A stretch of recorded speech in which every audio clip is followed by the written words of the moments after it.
So now, karibu to Albo wa Cinema. Something very interesting came across my timeline that I thought I would share with you. And this is really for most people in the entertainment industry in general. But now I'm going to zero in a bit more on film. Film, that's my forte. Uh, this is a conversation Justine Bateman. How Justine? Is it Justine or Justin? Justine Bateman, who is a former, she's in Hollywood. She's a filmmaker, and what she used to be in all these shows. I remember from Men Behaving Badly. For those of us old school people, 59 years old, married for 24 years since 2001. So yes, so she's on a name. Family Ties, Satisfaction in 1982, Violet. She has a repertoire. So anywho, she had something very interesting to talk about with Justin, basically understanding how this fame thing works in general.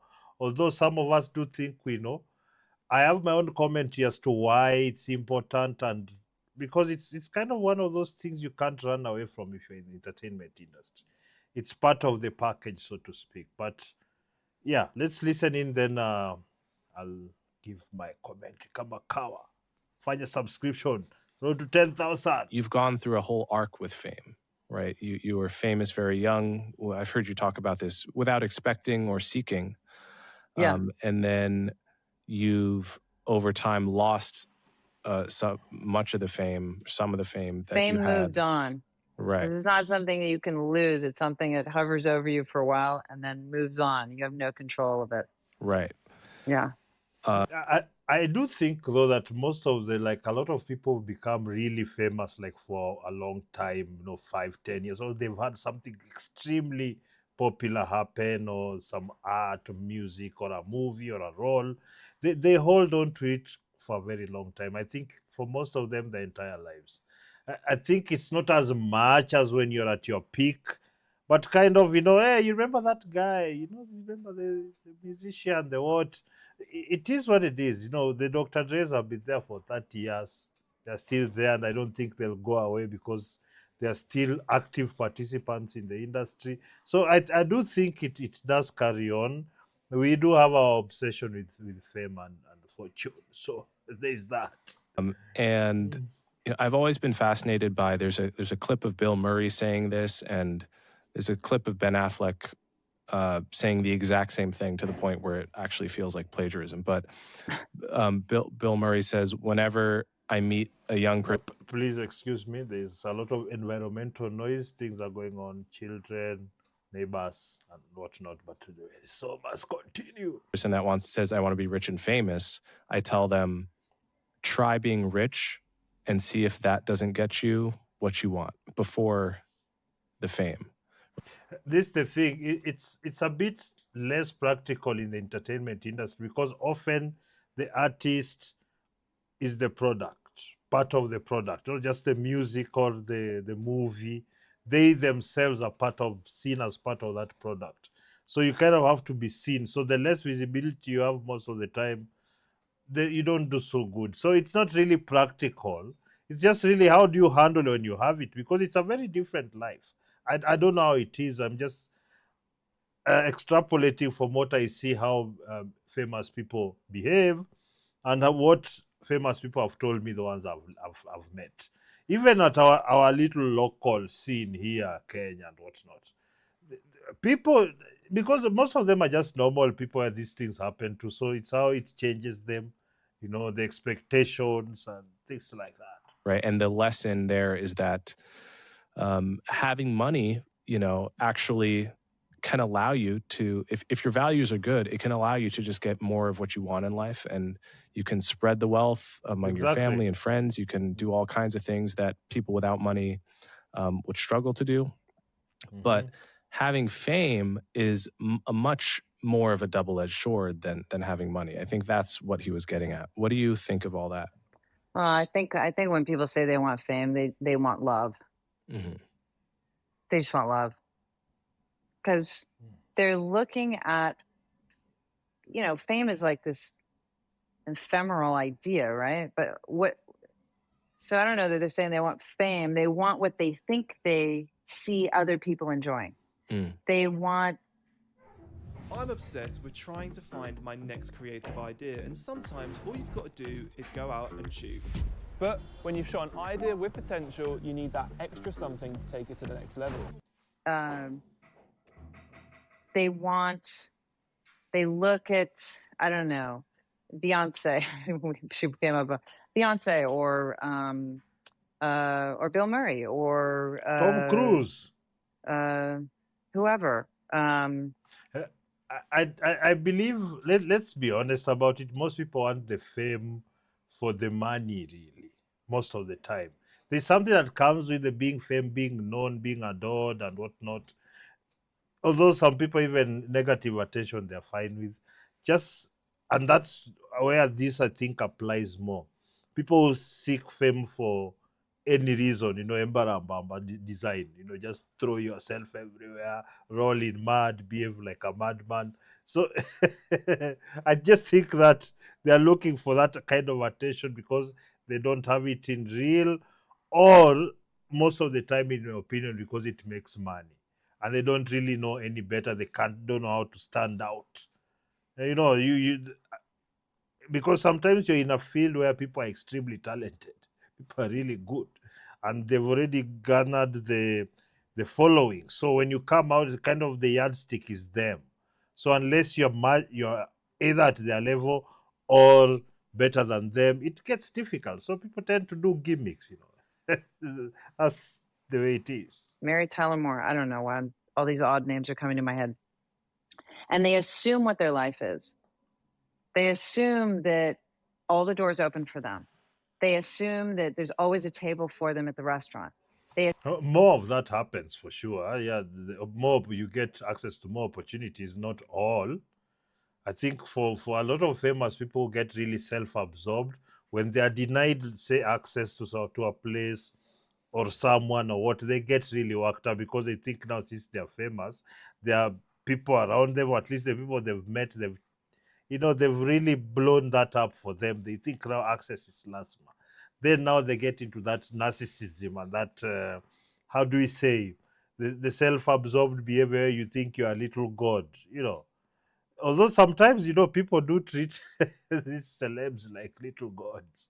And I think it does get to them.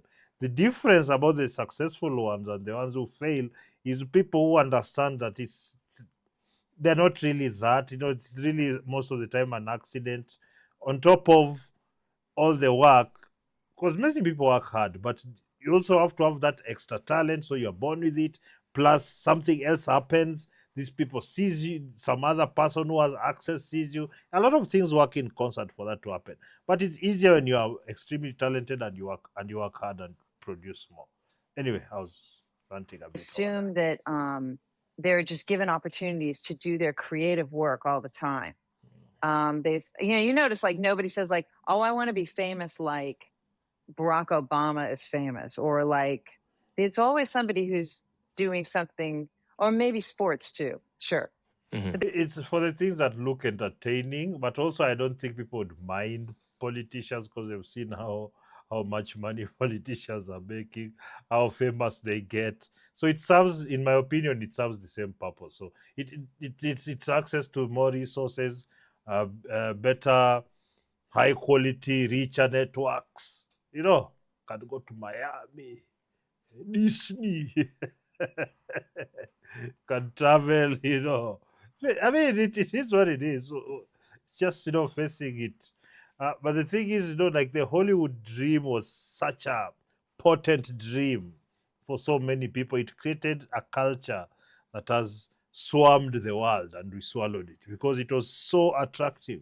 Still is to a large extent, but people can become famous doing different things, not necessarily being in Hollywood. More industry, film industries and music and social media that have opened up that people can get famous that way, make a living, and life continues. So it's not the only avenue.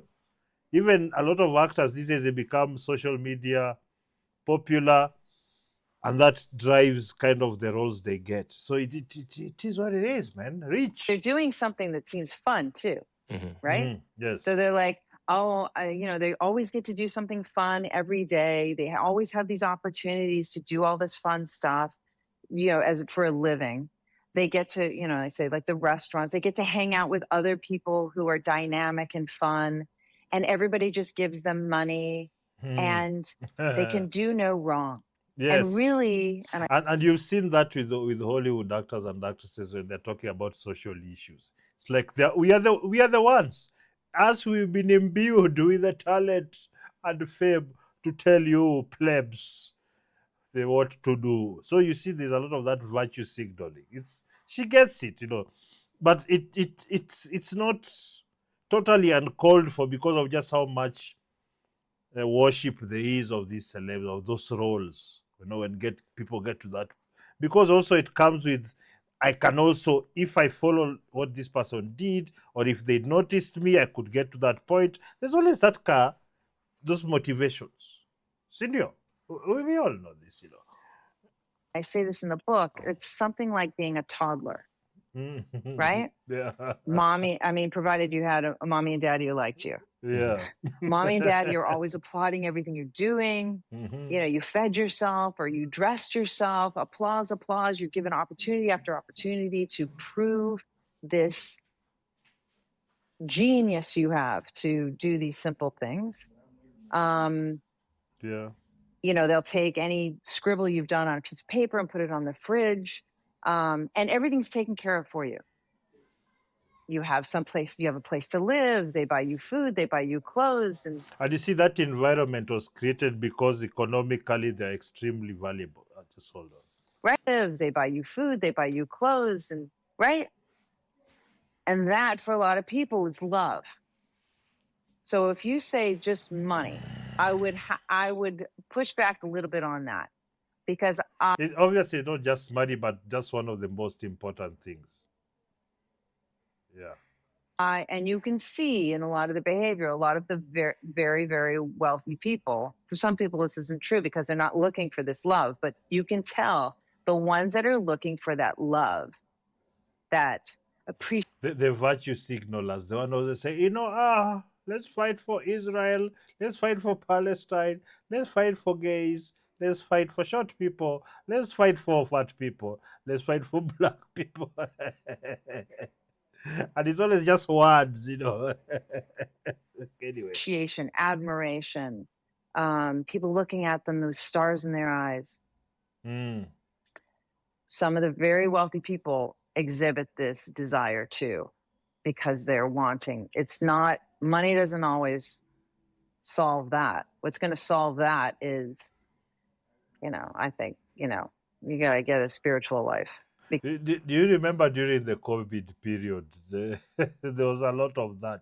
People are really, their businesses are being closed down, their small businesses, their jobs, their rents, their houses are being locked down. But these guys are always coming on. Let's say, we are in this together. That time, I remember some of them are even sitting in their bathtubs. And I'm just saying they shouldn't. But when your aim is to try and look like you are this understanding, moral person and whatnot, when you have a lot, you kind of just, because even for public relation purposes in entertainment, you shouldn't look like you're rubbing it in people's faces. But I feel you. The way somebody's eating some scrumptious steak, some nice steak, it's very nice and tender. And then you are starving and they're telling you that you're together. It's the same thing. It's not saying that it's the role of that person to feed you, but there's that resentment that you can build up for such a person, for such an action, But the worst, I think, for these people, because they're mostly fake, for them it's just the word. They're saying it for PR reasons, but in real life, they're not really good people. Really hateful, really myopic, stupid people, unfortunately. Because it's all those things I just mentioned about this is what happens to you when you're, working in the business or, you're a musician or something like this. It's incredibly hard work. In fact, the only way you can really withstand the waiting, the rejection, the hard work that goes into making all these projects is if you're called to it. Because then you have the gas to withstand all those moments in between. And yeah, does it feel good when you've completed this project and people are applauding? Yeah, but more so, it feels good that you were faithful to that project and you delivered that project. I think for all the really like hard work that you put into something, I think it gives you that satisfaction in all those ways, in my opinion. It's not necessarily in filmmaking, it's just that in film you kind of are involved in the process from the inception of an idea to something being the thing. So seeing people watching and they clap and like wow, it is not something you can replicate that easily. That's true, but even if whatever industry you are in, if that's something, if you're building something from scratch and or building upon something else, making it better, whatever, when you finish it or you hit a milestone, it has the same effect. And for me, at least, that's what mostly I survive on. A lot of the times there's no money in what I'm doing. Sometimes you're investing for the future. So you need to have another motivation just outside that it's making a lot of money right now, without losing sight that you must necessarily make money doing it. You see, because the motivation for making money is not enough for you to do great things. Because now, if it's make money, you can cut corners. I mean, you can cut corners, probably make more money, spend less, but then the work is mediocre. Then you have to deal. That's for me, and I'm not willing to make that sacrifice because I think it lacks business sense for the now and for the later. The longevity of the product. Anyway, I digress. So the rest of it is like you don't have any control over that. And yeah, when people are like wanting you and calling you and you're in demand and all that, that's a very weird feeling. It's not really real. It's we were talking about It's what beautiful people go throughout their lives. People always offering them things. You come on this yacht, so you come get this job. I have this money for investment. So you come just to the beach, we chill. It's the same thing. It's actually the same thing, especially if your talent is making people a lot of money. Oh, you can have such a good time in this life, my friend. mob mentality before. It's like a frenzy. It's this weird frenzy, like you're caught in this wave and you just kind of go with it. And does it approximate love? Because everybody's like, what you need to do is understand it that it's a job and it's the byproduct of the job, and make as much money and gain as much social equity as you can so that you can build on it or build other things, invest in different things. That once you have that and you use that to accrue the resources, wealth, money, and you see, and access networks, that's what you use it for. It doesn't become your entire personality. I don't even think it's because a lot of actors and famous people, they have this pseudo character they use on the public, then they are different offline. I wouldn't advise. I think make yourself somebody that people can like, and then let it be consistent throughout your projects and how you communicate to people. So there is no double standard. Even if you do something crazy, you say, oh, that's in character. Tunamjua huyo wana. Because you've not hidden some of the things that you do, how you respond to things, how your ideas are. I mean, be confident in your ideas. Why have them when you're hiding them behind a fake character? So that means you actually have to make yourself a really next level person to match the fame and fortune you have. You understand? So it's yes. wanting you and they've got big smiles on their face. But they just understand I'm not famous. I'm just gleaning off what I've heard other people and what I see. It's it is what it is. And all of this. Yeah, for some people it can feel like that. But if you can get a little objectivity to that, and while you're in it, it's hard to have the objectivity, but and understand this is just a wave you're in right now. Exactly what I was saying, yes. But they haven't watched this. I just thought it was interesting. And the wave will, just like anything in nature, there's going to be an ebbing and a flowing in some manner with everything in nature, including anything that happens in your life. And you just Exactly. ride it for a while, and then it'll, even for somebody for whom fame is sort of, they, Transitory. in the life cycle of fame, they stayed here at this equilibrium, like Tom Cruise and Brad Pitt, people like this. Yeah. Even there's gonna be an ebbing and flowing, even in that position. But a lot of people get afraid when, and you don't have to be famous to be subject to this fear, but they become afraid when the flow starts to ebb. That most of the time, those are the people who have not accrued enough resources and or didn't invest or save enough to carry them to the drier spell. That's just the way it is, because if you look at a lot of people who have been famous right now for 30 years, musicians, actors, music producers, whatever, they've had solid investment in so many other things that make sure that they can maintain their wealth and their status. That's what you need to do, so that fear is unfounded. When you are called upon at your age, there's a role for you now. You're not like thirsty so much taking bad deals. You can look at it objectively and say, okay, fine. Gosh, these kids. And they're afraid it's always going to be in the ebb, and it's not. It's always going to look at anything in nature. Always cycles, goes. I mean, not necessarily cycles to the same place again, but it always changes. Yeah. I've heard you say something which is very close to what I've said before, which is that what people really want is not fame, but admiration, the admiration of their peers, really, the admiration of the people they respect. And I don't think that's necessarily the case.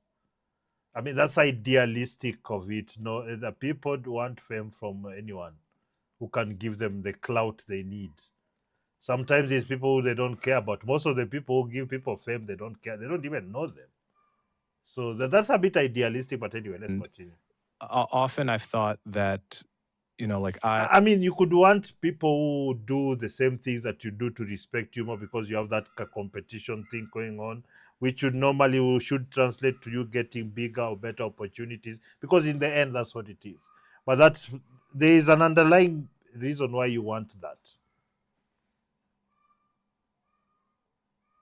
Hey, this kid.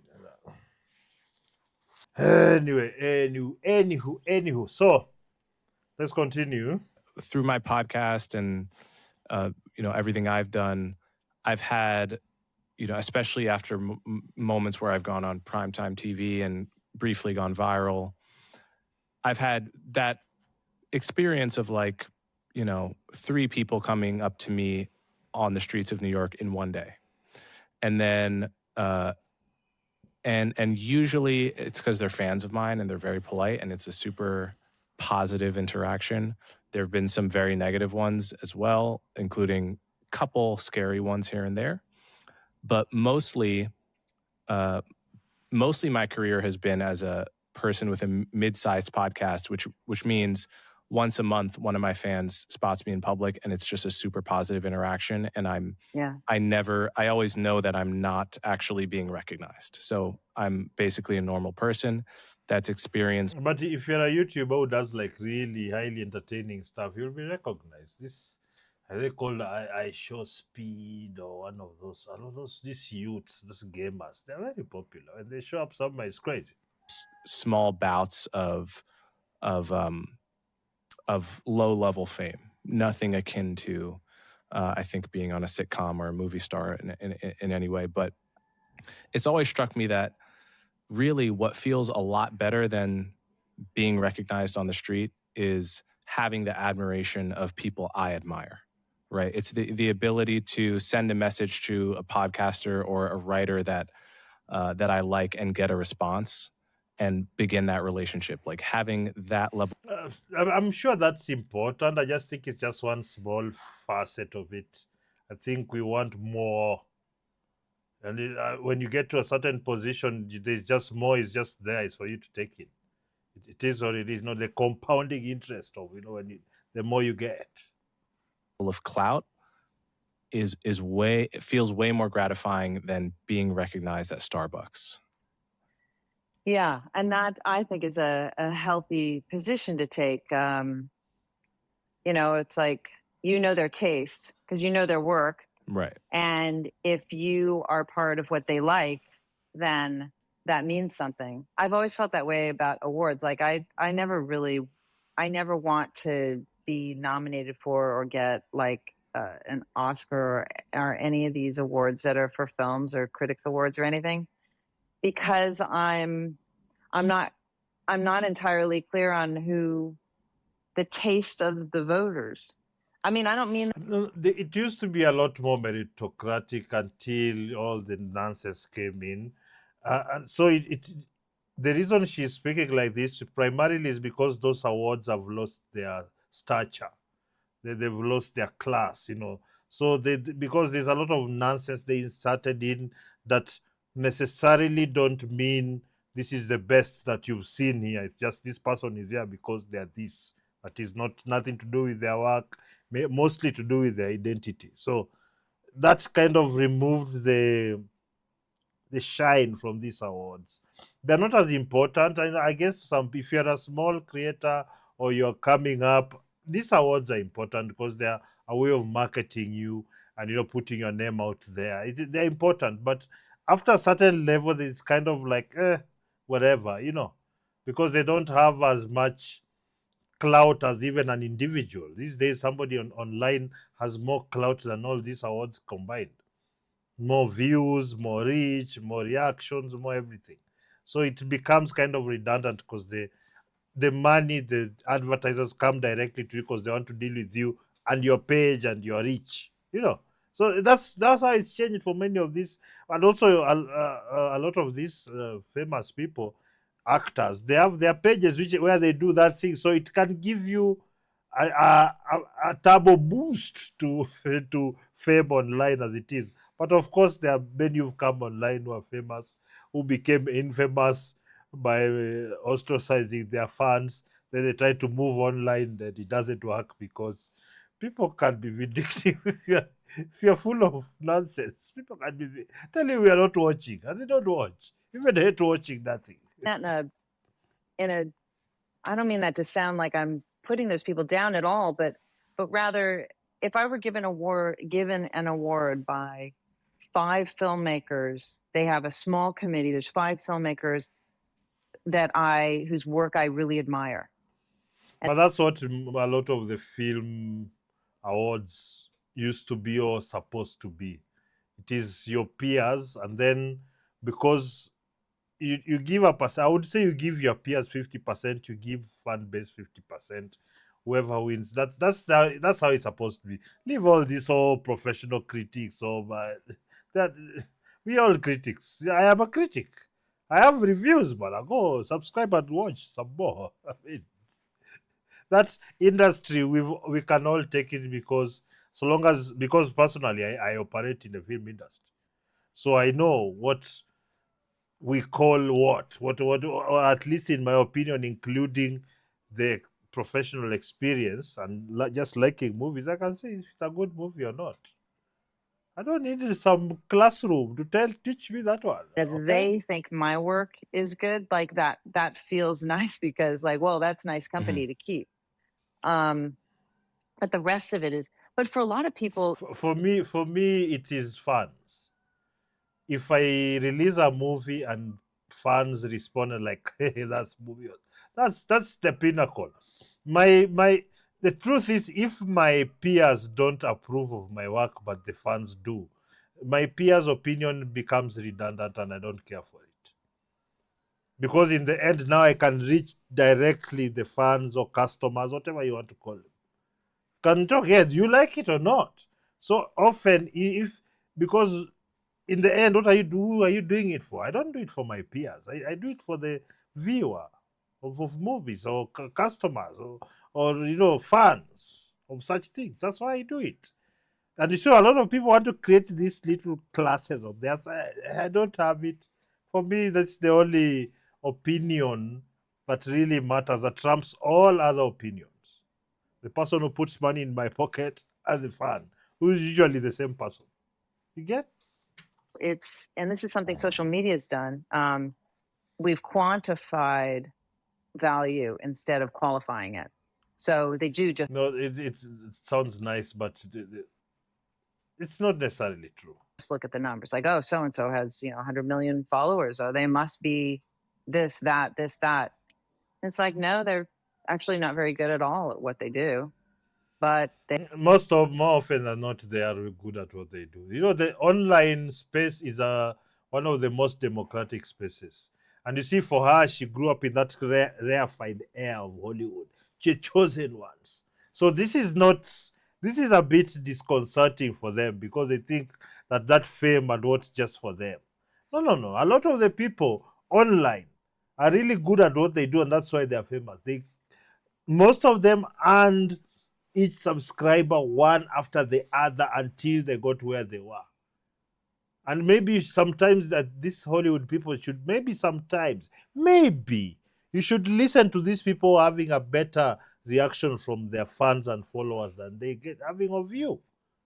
Maybe they can learn something, Maybe it is not just about you and us and our filmmaking journey. Like, how does that translate, madam? Yeah, I disagree with that. They are totally. It's most of the people. Of course, we know most of the other. A lot of people have bought followers, whatnot. But most of the people you'll find who've been on YouTube for 10 years, because a lot of people have been here for long time. Content after content, building, shooting better, editing better, doing better content, better ideas, more creative ideas, and they've built it. And people have seen them build that over the years. And they've gone on the journey with them. Some have left them on the way, some have been gained. That's how it works now, madam. That's how it works now. And it's not going back to the way you just pick yourself and no one else has a chance. No, that's out. they do a bunch of this crazy stuff, and that's why people are following them, or I don't know. So yeah, I agree with you. But for a lot of people, they just look at what's valued now, and what's valued now are numbers, volume. It's always been that. It's if for it to make business sense, the numbers, the number of customers, how much they pay, it has to, for it to be sustainable. And I know lots of people don't like that part of the entertainment industry because they think entertainment just happens. There's no money.